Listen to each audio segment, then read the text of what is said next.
نماز دین کا ستون ہے، جس نے نماز کو قائم کیا اس نے دین کو قائم کیا، اور جس نے نماز کو منہدم کیا اس نے دین کو منہدم کیا۔ دوسری جگہ ارشاد فرمایا بین العبد و بین الکفر ترک الصلاۃ، بندے اور کفر کے درمیان نماز کا چھوڑنا ہے، جس نے بھی نماز کو جان بوجھ کر ترک کیا گویا اس نے کفر کیا۔ ان تمام احادیث کی روشنی میں نماز کی اہمیت اظہر من الشمس ہوتی ہے۔ اللہ تبارک و تعالی نے نماز میں آنکھوں کی، حضور صلی اللہ علیہ وسلم نے نماز میں آنکھوں کی ٹھنڈک بتائی ہے۔ الفاظ یوں ہیں قرۃ عینی فی الصلاۃ، نماز میری آنکھوں کی ٹھنڈک ہے۔ جب بندہ رب کائنات کے دربار میں اپنا سر جھکاتا ہے تو اللہ تبارک و تعالی اپنے تمام انوار و برکات کے ساتھ متوجہ ہو جاتے ہیں اور بندہ رب کائنات کا محور بن جاتا ہے۔ آج کے دور میں بہت سی مسجدیں تعمیر کی جاتی ہیں مگر نمازی بہت کم نظر آتے ہیں۔ پہلے کچی تھی مسجدیں اور پکے تھے نمازی، آج پکی ہیں مسجدیں اور کچی ہیں نمازی۔ یہیں سے میں اپنی بات کو ختم کرتا ہوں۔ فآخر الدعوانا ان الحمدللہ رب العالمین۔ ہمیں بھی عطا ہو وہ شوق ابو ذر، ہمیں بھی عطا ہو وہ جذب بلالی۔ جناب حضرت مولانا عبدالغفور صاحب آپ کے سامنے اسٹیج پر۔ بسم اللہ الرحمن الرحیم،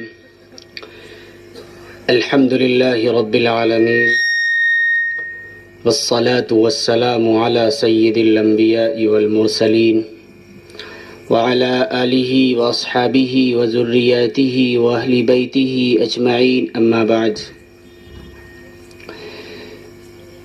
فاعوذ باللہ من الشیطان الرجیم، بسم اللہ الرحمن الرحیم، لقد كان لكم في رسول الله أسوة حسنة، صدق اللہ العظیم۔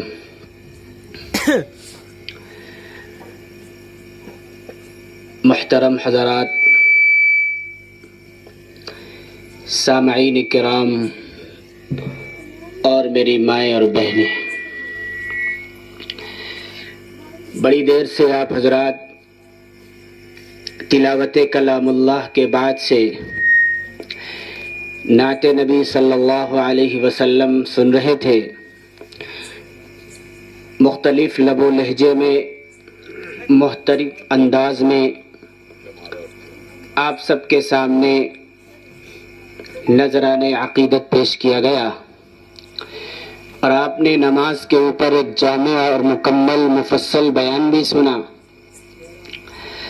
اخیر میں مجھے حکم ہوا میں آپ حضرات کے سامنے حاضر ہوں۔ رب کریم سے دعا ہے کہ رب کریم کچھ ایسے الفاظ نکلوائے جو خود میری ذات کے لیے بھی مفید ہو اور آپ تمامی حضرات کے لیے بھی مفید ہو۔ اللہ رب العزت والجلال کا بے حد احسان، اس کا کرم، اس کا فضل ہے کہ اللہ تبارک تعالیٰ نے ہم سب کو مسلمان بنایا۔ اللہ تبارک تعالیٰ نے انسان بنانے کے بعد جو تمام مخلوقات میں سب سے افضل، سب سے اشرف مخلوق ہے، انسان بنانے کے بعد اللہ تعالیٰ نے تمام دینوں میں سب سے بہتر، سب سے اچھا، اعلیٰ اور عرفہ مذہب ہم سب کو عطا فرمایا، اور اخیر میں جناب محمد الرسول اللہ صلی اللہ علیہ وسلم کو اس دنیا میں مبعوث فرما کر ہم تمام کو ان کی امت میں پیدا فرمایا، اور آپ صلی اللہ علیہ وسلم کو ہمارا آخری پیغمبر قرار دیا۔ گویا کل قیامت تک جتنے لوگ اس دنیا کے اندر آئیں گے وہ تمام کے تمام رسول اللہ صلی اللہ علیہ وسلم کے طور و طریقے کو اپنائیں گے، ان کی زندگی کو اپنی زندگیوں میں داخل کریں گے، ان کی سنتوں کے مطابق، ان کے طریقے کے مطابق، ان کے چلن و ڈھلن کے مطابق اپنی زندگی گزاریں گے تو وہ کامیاب قرار دیے جائیں گے۔ میں نے جو آیت کریمہ پڑھی ہے کہ اللہ تبارک تعالیٰ نے قرآن کریم میں ارشاد فرمایا لقد كان لكم في رسول الله أسوة حسنة، کہ رسول اللہ صلی اللہ علیہ وسلم کی زندگی میں، رسول اللہ کے طریقے میں، رسول اللہ کے سیرت میں، ان کے زندگی کے ایک ایک لمحے میں تمہاری زندگی کے لیے بہترین آئیڈیل اور نمونہ موجود ہے۔ گویا اگر ہماری زندگی رسول اللہ صلی اللہ علیہ وسلم کے طریقے کے مطابق گزرتی ہے تو ہماری زندگی رسول اللہ صلی اللہ علیہ وسلم کے طریقے پر گزرنے کی وجہ سے اللہ تبارک تعالیٰ کے نزدیک عبادت بن جائے گی.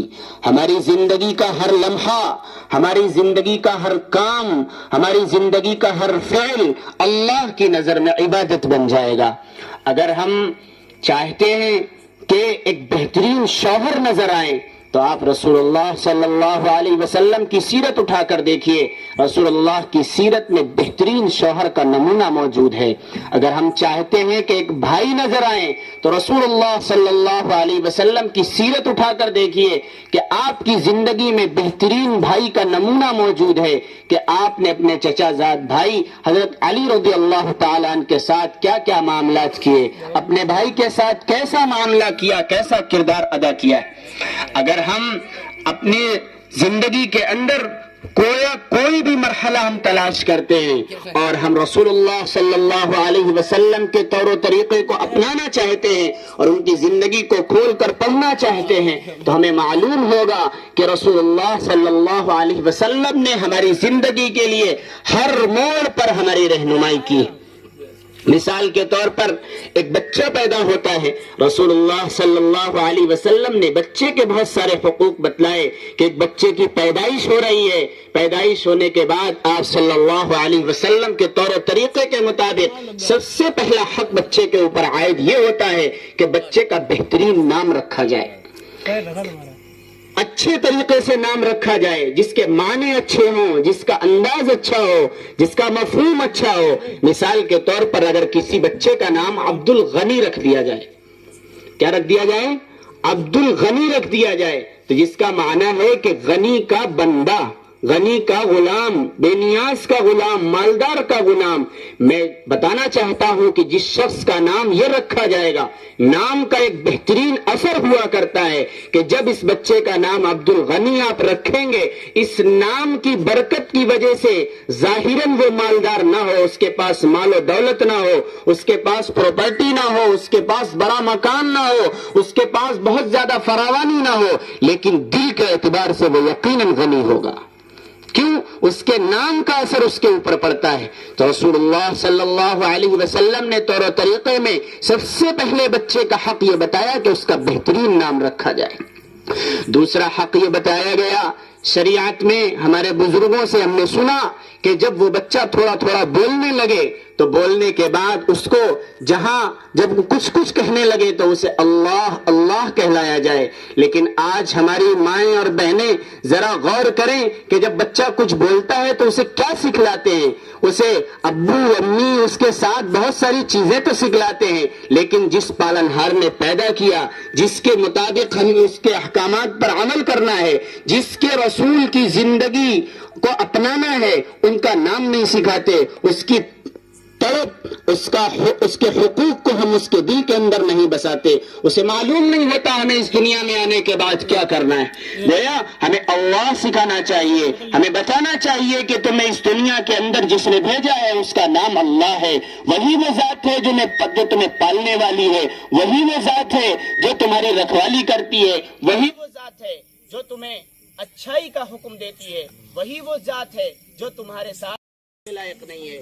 وہی ہمارا پالنہار ہے، وہی ہمارے لیے زندگی گزارنے کے لیے اور ہماری اس دنیا میں لانے کے لیے کافی ہے. وہی ہمیں بتاتا ہے کہ اچھائی کیا ہے، برائی کیا ہے. اس طریقے سے محمد الرسول اللہ کہنے کا مطلب یہ ہے کہ ہمیں عبادت تو کرنی ہے اللہ رب العزت والجلال کی، لیکن کس کے طریقے کے مطابق؟ رسول اللہ صلی اللہ علیہ وسلم کے طور و طریقے کے مطابق ہمیں زندگی گزارنی. گویا اس کے بعد جب وہ بچہ تھوڑا اور بڑا ہو جائے تو اس کی بہترین تربیت کی جائے. شریعت میں یہ ہے کہ اچھی تربیت کی جائے.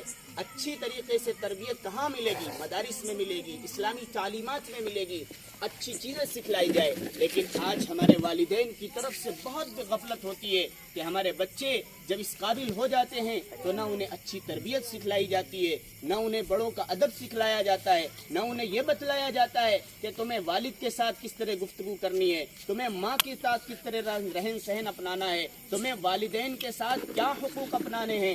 وہ یہ سمجھتا ہے کہ جس طریقے سے عام انسان ہے ایسے ہی یہ میرے والد بھی ہیں، جس طریقے سے عام عورتیں ہیں اسی طریقے سے یہ میری ماں بھی ہے، گویا اس کے درمیان میں کوئی فرق نہیں رہ جاتا، وہ کچھ نہیں سمجھ پاتا۔ اس لیے ہمیں چاہیے کہ ہم بتائیں کہ ماں کیا چیز ہے۔ شریعت میں تو یہ بتلایا گیا کہ ماں جنت ہے، اور یہ بتلایا گیا کہ باپ جنت کا دروازہ ہے۔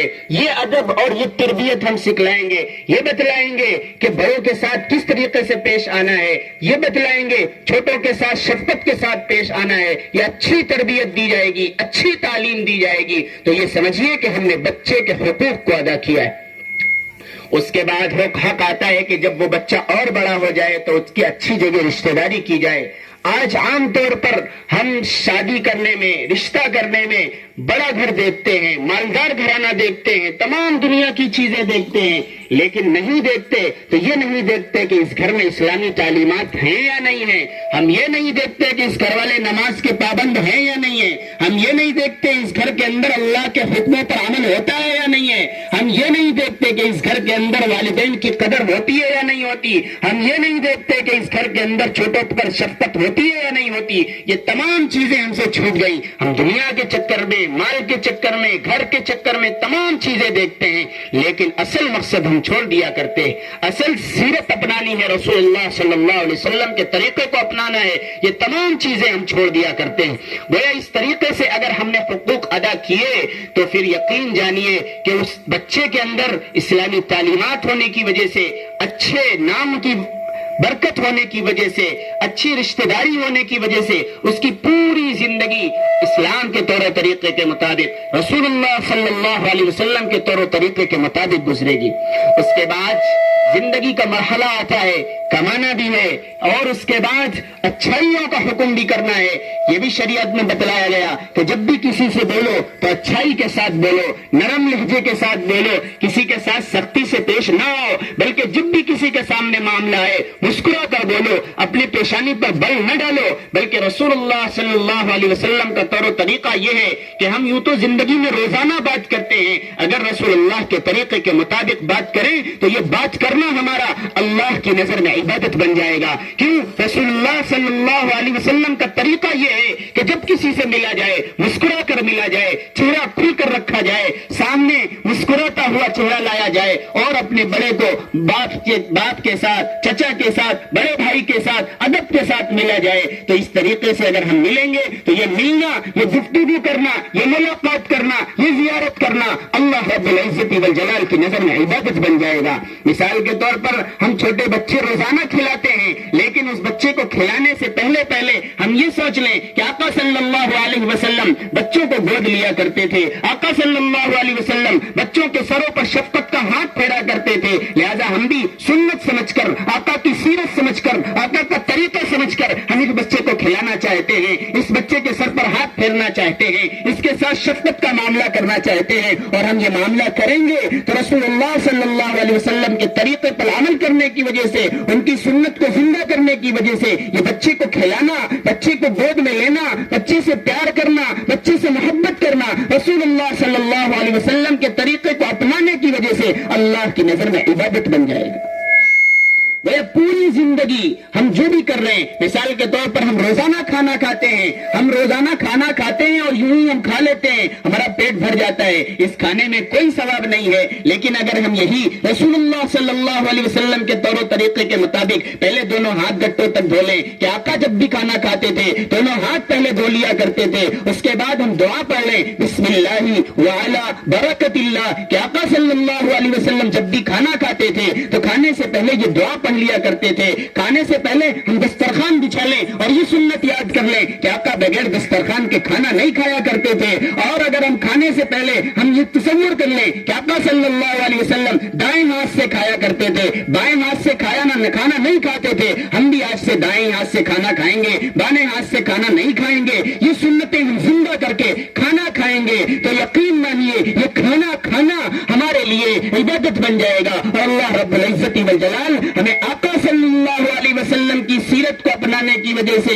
آقا کے طریقے کو اپنانے کی وجہ سے، آقا کی سنت کو یاد کر کے اس پر عمل کرنے کی وجہ سے ہمیں ثواب عطا فرمائے گا، اور اللہ کی نظر میں یہ کھانا کھانا عبادت بن جائے گا۔ ہم ویسے بھی کھانا کھا رہے تھے، ہمارا پیٹ بھر رہا تھا، لیکن یہ عبادت نہیں تھا، اس پر کوئی ثواب نہیں تھا۔ آقا کے طریقے کے مطابق ہم نے کھانا کھایا، یہ کھانا بھی ہمارے لیے عبادت بن گیا اور ہمارے اعمال میں ثواب کا ذخیرہ جمع ہو گیا۔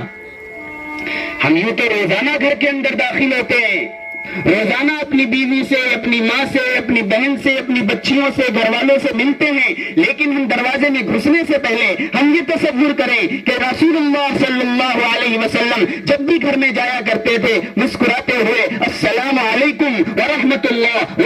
مانیے یہ گھر میں جانا، یہ والدہ سے ملنا، یہ بچوں سے ملنا، یہ اپنے والدین سے ملاقات کرنا، گھر کے ہر فرد سے ملنا، یہ اللہ رب العزت والجلال کی نظر میں عبادت بن جائے گا، کیونکہ ہم نے جب گھر میں قدم رکھا، آقا کے طریقے کے مطابق رکھا، گھر میں داخل ہوئے تو ہم نے آقا کے طریقے کے مطابق داخلہ لیا ہے، گھر کے افراد سے ہم ملے ہیں، آقا کے طریقے کے مطابق ہم گھر کے افراد سے ملے ہیں۔ گویا یہ ملنا، یہ جانا، یہ داخل ہونا، یہ ملاقات کرنا سب کے سب اللہ رب العزت والجلال کی نظر میں عبادت بن جائے گا، اور اس داخلے پر، اس ملنے پر ہمیں ثواب ملنے لگے گا۔ پوری زندگی ہم روزانہ تجارت کرتے ہیں، روزانہ اپنی دکان چلاتے ہیں، اپنا کاروبار کرتے ہیں، لیکن ہم یہ سوچ لیں کہ آقا صلی اللہ علیہ وسلم نے فرمایا کہ ناپ تول میں کمی نہیں کی جائے گی، جو ناپ تول کمی کرے گا کل قیامت کے دن اس کو اس کا بدلہ دینا پڑے گا، جو ظلم کرے گا اس کا ظلم کا بدلہ دینا پڑے گا، جو کوئی کسی غریب کو ستائے گا اس ستانے کا بدلہ دینا پڑے گا، جو کوئی کسی کے اوپر بیجا ظلم کرے گا، ہاتھ مارے گا، وہ کسی بھی طریقے سے اس کے اوپر ظلم کرے گا، کل قیامت کے دن اللہ رب العزت والجلال کے سامنے کھڑا ہونا پڑے گا، قیامت کے دن اس کا حساب دینا پڑے گا۔ اگر یہ تصور کر کے ہم اپنی دکان چلائیں، اپنی تجارت کریں، اپنے مکان میں گویا کوئی بھی کاروبار کریں، اور کرنے میں ہم کسی طریقے کا ظلم نہ کریں، ناپ تول میں کمی نہ کریں، کم نہ تولیں نہ کم لیں، بلکہ جس طریقے سے شفقت کے ساتھ ہم اس نے پیسے دیے ہیں اسی کے مطابق ہم اس کو مال دے دیں، خراب ہے تو بتا دیں کہ بھائی اس کے اندر عیب ہے، اچھا ہے تو بتا دیں بہترین کوالٹی کا ہے، کسی بھی طرح کا دھوکہ نہیں ہے، کسی بھی طرح کا فریب نہیں ہے۔ اگر اس طریقے سے ہمارا کاروبار چلتا ہے، ہماری دکان چلتی ہے، ہمارے معاش چلتی ہے، تو یقین مانیے کہ یہ تجارت، یہ دکان میں بیٹھنا، یہ بیچنا خریدنا، یہ تمام کاروبار کرنا اللہ رب العزت والجلال کی نظر میں عبادت بن جائے گا، اور یہ تجارت کرنا، یہ دکان چلانا ہمارے لیے ثواب کا کام ہو جائے گا۔ گویا اللہ کے رسول صلی اللہ علیہ وسلم نے زندگی کے ہر موڑ میں ہمارے لیے بہترین نمونہ بنایا ہے، بہترین نمونہ بتایا ہے کہ اس کے مطابق اگر کرو گے تو یہ بھی اللہ کی نظر میں عبادت ہے۔ آج ہم یہ سمجھتے ہیں کہ دکان چلانا عبادت نہیں ہے، گھر سے ملاقات کرنا عبادت نہیں ہے، والدین سے خوش ہو کر ملنا ملاقات نہیں ہے۔ اٹھائیے شریعت کو، پڑھیے ایک ایک آیت کو، احادیث کو۔ رسول اللہ صلی اللہ علیہ وسلم نے تو یہ بتلایا کہ جو شخص اپنے والدین کے اوپر ایک محبت بھری نگاہ ڈالے گا اسے ایک مقبول حج کا ثواب ملے گا۔ لیکن آج ہمارا یہ حال ہے کہ ہم اپنے والدہ سے ملتے ہیں، اپنے ماں سے ملتے ہیں، اپنے باپ سے ملتے ہیں، کس طریقے سے ملتے ہیں؟ ذرا ہر شخص اپنے گریبان میں جھانکے، اپنے گریبان میں جھانک کر اپنی ضمیر کو ٹٹولے کہ کیا ہم واقعی اس انداز سے ملتے ہیں؟ کیا ہم شفقت کے ساتھ اپنے ماں باپ پر نظر ڈالتے ہیں؟ ہم نے تو یہ سمجھا نماز پڑھنا عبادت ہے، روزہ رکھنا عبادت ہے، زکات دینا عبادت ہے، اور یہ جلسے جلوس کرا لینا عبادت ہے۔ مسلمانوں، یہاں یہ عبادت ہے، وہاں وہ بھی عبادت ہے۔ جتنی باتیں میں بتا رہا ہوں یہ تمام کی تمام عبادت ہے، لیکن ضروری یہ ہے کہ رسول اللہ کا طریقہ داخل ہونا چاہیے۔ رسول اللہ کا اگر طریقہ داخل ہوگا تو وہ چیز ہمارے لیے عبادت بن جائے گی۔ اسی طریقے سے شریعت کے اندر عورت کے لیے پردہ بتلایا گیا ہے کہ گھر کے اور باہر کے کچھ کام ہوا کرتے ہیں، گھر کے اندر کے کچھ کام ہوا کرتے ہیں۔ شریعت نے ذمہ داری بانٹ دی کہ باہر کمانے کے لیے، تجارت کرنے کے لیے، بازار کرنے کے لیے، باہر دور جا کر کے کام کرنے کے لیے یہ تمام ذمہ داری شریعت نے مردوں کے اوپر لاگو کر دی ہے کہ باہر کے کام آپ کریں گے، گھر کے اندر کھانا پکانا ہے، گھر کی جو ضروریات ہیں وہ تمام چیزیں شریعت نے عورتوں کے اوپر ڈال رکھی ہیں۔ گویا تمام کی ذمہ داری الگ الگ بانٹ دی ہے کہ یہ کام تمہیں کرنا، یہ کام تمہیں کرنا۔ لیکن آج ہماری مائیں اور بہنیں دیکھیں کیا ہم نے ان تمام حقوق پر عمل کیا ہے؟ نہیں۔ جس کی جو ذمہ داری تھی وہ ذمہ داری چھوڑ بیٹھا ہے. مرد کی ذمہ داری تھی باہر جانا, وہ گھر کے اندر بیٹھا ہوا ہے. عورت کی ذمہ داری تھی گھر کی ذمہ داری ادا کرنا, لیکن عورتیں باہر نکل چکی ہیں. یہ تمام شریعت کے مطابق نہیں ہے, یہ تمام وہ چیزیں ہیں جس کے مطابق ہماری زندگی کا لمحہ گزر رہا ہے اور اس پر ہمیں گناہ مل رہا ہے. کیوں؟ آقا صلی اللہ علیہ وسلم کی بیٹی حضرت فاطمہ رضی اللہ عنہا کا سیرت پڑھیے کہ جب ان کا انتقال ہوا ہے, انتقال سے پہلے انہوں نے کہا ہے کہ میرے انتقال ہو جائے, کسی نامحرم کو نہ بلایا جائے, کسی نامحرم کی میرے اوپر نظر نہ پڑے. گویا انتقال کے وقت بھی انہیں اللہ کا اتنا خوف تھا کہ عورت کے لیے جو پردہ بتلایا گیا تھا ان کو اتنا عمل کرنے کا یقین تھا, اور انہوں نے یہ کہا کہ میری لاش پر, میرے جسم پر, میرے جنازے پر کسی غیر محرم کی نظر نہیں پڑنی چاہیے. گویا حدیث میں آتا ہے یا روایت میں آتا ہے, بزرگوں سے سنا گیا ہے کہ جب ان کا انتقال ہوا ہے, آقا صلی اللہ علیہ وسلم کی بیٹی ہے, جنازے میں کسی کو نہیں بلایا گیا, صرف ایک شوہر ہے, 2 ان کے بیٹے ہیں, 3 ہی لوگ چارپائی اٹھائے لیے چلے جا رہے ہیں. راستے میں ایک صحابی ملے اور انہوں نے دیکھا کہ ایک طرف کونا خالی ہے, وہ ساتھ میں جڑے, صرف 4 لوگ ہیں جو ان کو دفنانے کے لیے جا رہے ہیں. گویا اس طریقے سے پردے کا اہتمام مرتے وقت کیا ہے. میری مائیں اور بہنیں ذرا غور کریں, کیا انہوں نے بھی رسول اللہ صلی اللہ علیہ وسلم کی بیٹی کا طریقہ اپنی زندگیوں کے اندر داخل کیا ہے؟ کیا انہوں نے بھی اپنی زندگی کے اندر پردے کا اہتمام کیا ہے؟ یقیناً نہیں کیا. ہم بڑے پیر صاحب کا نام تو بڑے شوق سے لیا کرتے ہیں کہ عبد القادر جیلانی رحمۃ اللہ علیہ بڑے پیر تھے, ان کے نام پر ہم فاتحہ بھی دلاتے ہیں, ان کے نام پر ہم کیا کیا کام کرتے ہیں. کیا ان کے والدین کا قصہ ہم نے پڑھا ہے؟ کیا ہم نے ان کے والدین کی سیرت پڑھی ہے؟ کیا ہم نے ان کے والدین کی زندگی کو پڑھا ہے؟ آئیے ہم سناتے ہیں کہ ان کے والد وہ ہیں کہ ایک مرتبہ وہ گنگا کے کنارے, ندی کے کنارے جا رہے تھے, بھوک سے تڑپ رہے تھے, کھانے کے لیے کچھ نہیں تھا. راستہ چلتے ہوئے ندی کے کنارے کنارے گئے, دیکھا پانی میں ایک بہتا ہوا سیب آ رہا ہے. بھوک کی تڑپ تھی, تڑپ کی وجہ سے انہوں نے سیب اٹھایا اور کھا لیا. کھانے کے بعد ان کے دل میں یہ احساس ہوا کہ پتہ نہیں کس مالک کا ہے, کس باغ کا ہے, کہاں سے یہ سیب بہ کر آ رہا ہے.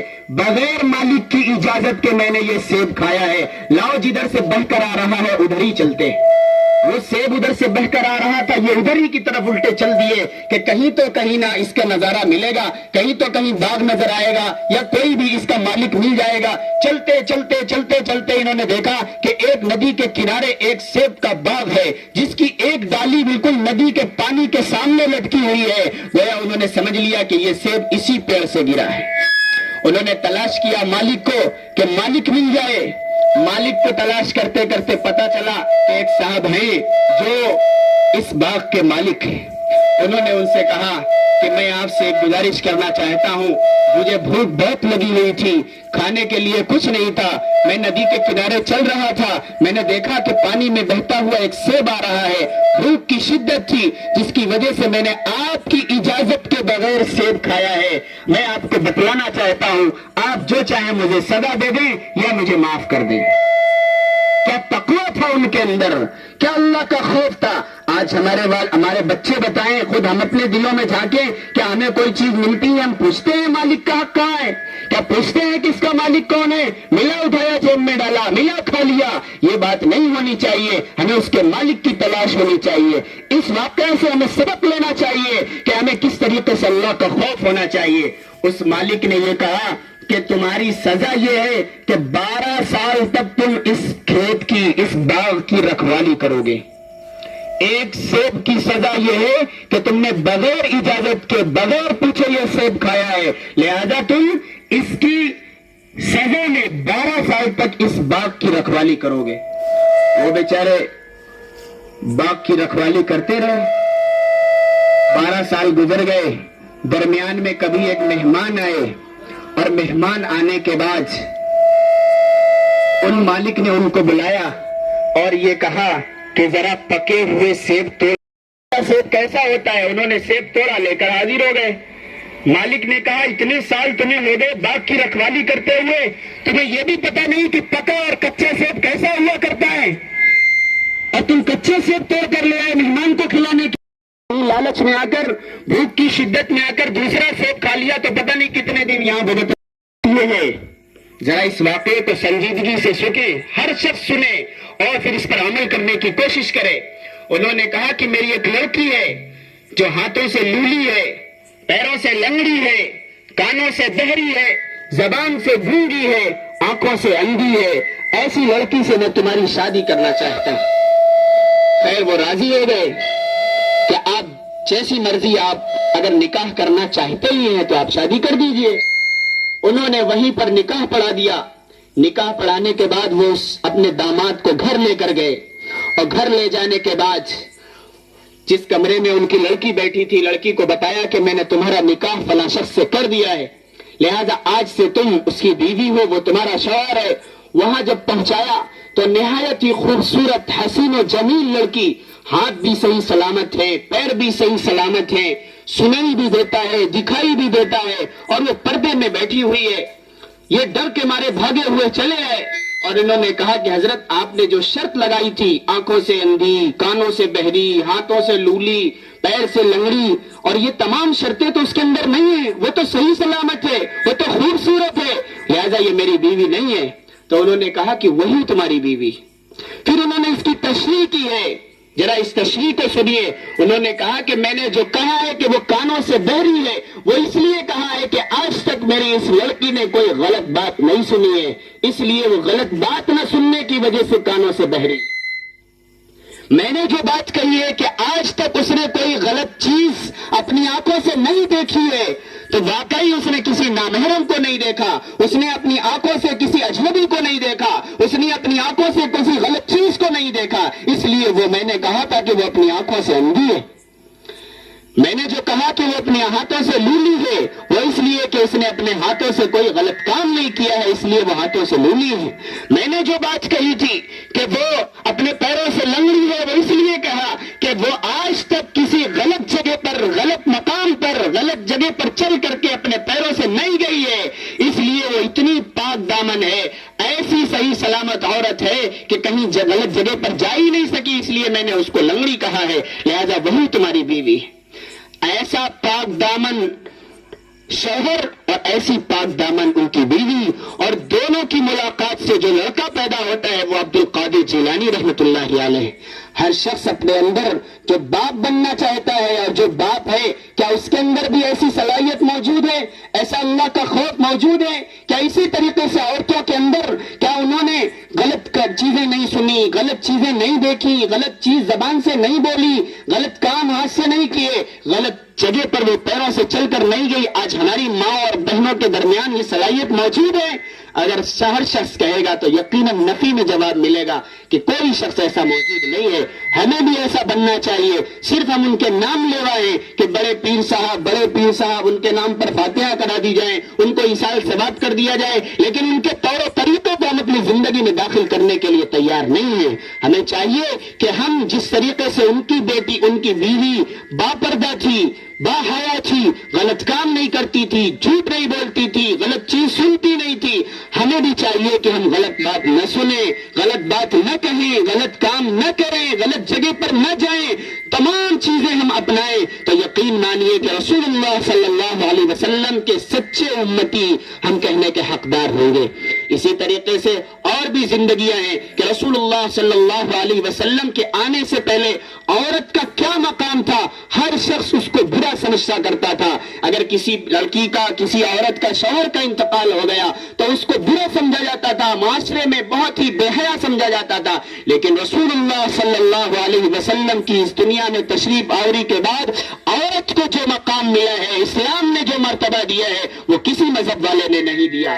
اس کو یہ کہا کہ تم گھر کی رانی ہو، تمہیں اس گھر کے اندر جو کام کاج کرانے ہیں تمہیں گھر کی چار دیواری میں رہ کر کرانے ہیں، تمہیں اس گھر کا ذمہ دار بنایا جاتا ہے، گھر کی جو چیزیں ہیں وہ باہر کی ذمہ داری مردوں کے اوپر عائد ہوتی ہے، گھر کی تمام ذمہ داری تمہارے اوپر عائد ہوتی ہے۔ رسول اللہ صلی اللہ علیہ وسلم نے تو یہاں تک فرمایا کہ اگر کسی کا شوہر انتقال کر جائے اور کوئی عورت موجود ہے تو اس کے اوپر ہاتھ رکھنا، یعنی اس کا سہارا بننا، گویا سہارا بننے میں ہم اس کا خرچہ اٹھا سکتے ہیں، اس سے شادی بھی کر سکتے ہیں، نکاح بھی کر سکتے ہیں۔ اگر کوئی شخص کسی بیوہ کے ساتھ کفالت کرے گا، اس کا خرچہ اٹھائے گا، اس کی ذمہ داری پوری ادا کرے گا، تو کل قیامت کے دن میری اور اس کی ملاقات ان دو انگلیوں کی طرح ہوگی کہ گویا جو شخص کسی بیوہ کے ساتھ اچھائی کا معاملہ کرے گا